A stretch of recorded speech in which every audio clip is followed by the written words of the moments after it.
სომხური სათვისტომოს მიმართვა პარლამენტ სათვისტომოს საერო და სასულიერო ორგანიზაციების საკანონმდებლო ორგანოს სომეხთა გენოციდის ფაქტის აღიარების განხილვას თხოვს დეპუტატების რეაქციები არაერთგვაროვანია. უმცირესობა 1915-23 წლების მოვლენების განხილვას კატეგორიულად ეწინააღმდეგება. პეტიციას, რომელიც საქართველოს პარლამენტში განსახილველად გაიგზავნა, ხელს საქართველოში მოქმედი სომხური სათვისტომოს 10 ორგანიზაცია აწერს. სათვისტომოს საკანონმდებლო ორგანოს ოსმალეთის იმპერიაში სომეხთა გენოციდის აღიარების მოთხოვნით მიმართავს. ჩვენ ქვემოთ ხელმომწერი საქართველოს სომხური სათვისტომოს საერო და სასულიერო ორგანიზაციები მოგიწოდებთ სამართლიანობის და დემოკრატიული ფასეულობებისთვის ერთგულების სახელით შევერთდეთ მსოფლიოს ცივილიზებული საზოგადოების ინიციატივებს და საქართველოს პარლამენტში ინიცირება მოახდინოთ ოსმალეთის იმპერიის ტერიტორიაზე სომეხი ერის გენოციდის აღიარების საკითხის განხილვას. დაიწყებს თუ არა პარლამენტი სომეხთა გენოციდის აღიარების საკითხის განხილვას. საპარლამენტო უმრავლესობის წევრთა განმარტებით, თუ აღნიშნული თემა ოდესმე განხილვის საგანი გახდება, მხოლოდ ისეთი გადაწყვეტილება იქნება მიღებული, რომელიც მეზობელ ქვეყნებთან ურთიერთობას არ გაამწვავებს. უმცირესობის წევრების თქმით კი ქართულმა მხარემ საკითხის განხილვისგან თავი უნდა შეიკავოს, რადგან გაეროში საქართველოს სასარგებლოდ რეზოლუციებს სომხეთი მხარს არ უჭერს.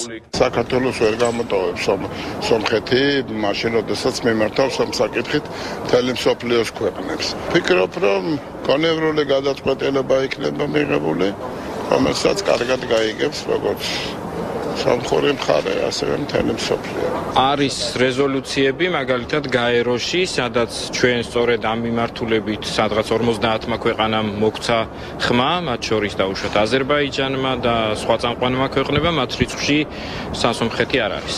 აღნიშნული თემა იყო დღეს განხილვის საგანი კონფერენციაზეც, რომლის ერთ-ერთი ორგანიზატორი თბილისელ სომეხთა ასამბლეა პარლამენტისადმი გაგზავნილი პეტიციის ხელმომწერია. მთავარი თემა არის ჩვენი დღევანდელი შეკრების არა მარტო ის, რომ ჩვენ მოვითხოვთ გენოციდ, ჩვენ მოვითხოვთ გაჩერებას იმ პროპაგანდის, რომელიც მიდის ქართველების და სომხების შორის რაღაცა ნეგატივის ამოქექვაზე. თუ აღიარეს ჩერკესთა გენოციდი, უფრო კიდევ ვიმეორებ სომეხთა ერის, ფაქტობრივად რაც დადასტურებულია ძალიან მსოფლიოში ბევრი სახელმწიფოს მიერ არის აღიარებული ფაქტი, იქნებ პარლამენტს განეხილა ან შეექმნა რაღაცნაირი კომისია ამ ისტორიული ფაქტის შესასწავლებლად. სახელმწიფო მინისტრი რეინტეგრაციის საკითხებში ყოფილი ხელისუფლების მიერ ჩერკესთა გენოციდის აღიარების წინააღმდეგი იყო იმ დროს, როცა სომეხთა გენოციდის აღიარების განხილვა მისი თქმით მორალურად მეტად გამართლებული იქნებოდა. თუმცა დღეს ზაქარეიშვილს მიაჩნია, რომ საქართველოს ამ თემის განხილვისგან თავი უნდა შეიკავოს.